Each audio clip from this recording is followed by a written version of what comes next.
కాకినాడలో రేపు మంత్రి లోకేష్ పర్యటిస్తారని టీడీపీ జిల్లా అధ్యక్షులు జ్యోతిల నవీన్ కుమార్ చెప్పారు. లోకేష్తో కలిసి జేఎన్టీయూకే వరకు ర్యాలీ నిర్వహిస్తామని తెలిపారు. జేఎన్టీయూలో హాస్టల్ ప్రారంభ కార్యక్రమంలో పాల్గొని తర్వాత విద్యార్థులతో మంత్రి లోకేష్ మాట్లాడతారని అన్నారు. మధ్యాహ్నం విద్యార్థులు ఏర్పాటు చేసిన స్టాళ్లను సందర్శించనున్నారు. తర్వాత కోరమండల ప్రాంతానికి చేరుకుని ఆసుపత్రి ప్రారంభోత్సవ కార్యక్రమంలో మంత్రి లోకేష్ పాల్గొంటారని చెప్పారు.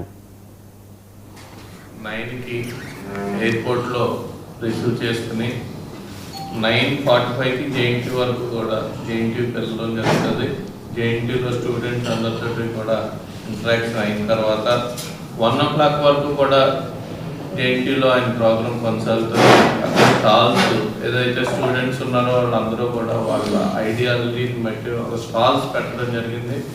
ఆ స్టాల్స్ అన్నీ చూసుకుని తర్వాత స్టూడెంట్స్ తోటి పిచ్చాపాటిగా వాళ్ళ ఐడియాలజీ ఎలా ఉంది, ఈయన ఐడియాలజీ ఎలా ఉందని వాళ్ళతో ఫ్రీగా ఏది కంటెంట్ కాదు, అక్కడ సందర్భాన్ని బట్టి వాళ్ళు మాట్లాడే దాన్ని బట్టి ఆయన డిస్కషన్ ఉంటుంది. దాన్ని 1 o'clock వరకు కూడా జేఎన్టీ స్టూడెంట్స్ తోటి చూసుకున్న తర్వాత కోరమండల్కి వెళ్ళి అక్కడ హాస్పిటల్ ఇనాగ్రేషన్ ఉంది.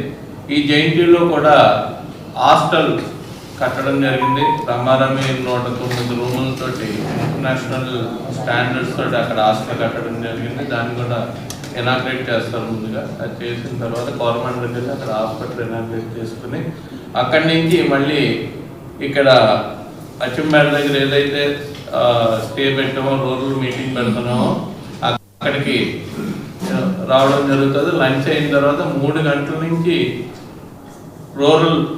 ఓన్లీ రూరల్ క్యాడర్ తోటి ఇంటరాక్ట్ అయ్యి వాళ్ళ సమస్యలు తెలుసుకుని వాళ్ళతోటి ఇంటరాక్ట్ అవ్వడం జరుగుతుంది. 3 గంటల నుంచి వాళ్ళ ఫోటో సెక్షన్ అలాగే అన్ని ఎంత టైం. జనసేన ఎమ్మెల్యే అరవ శ్రీధర్పై చర్యలు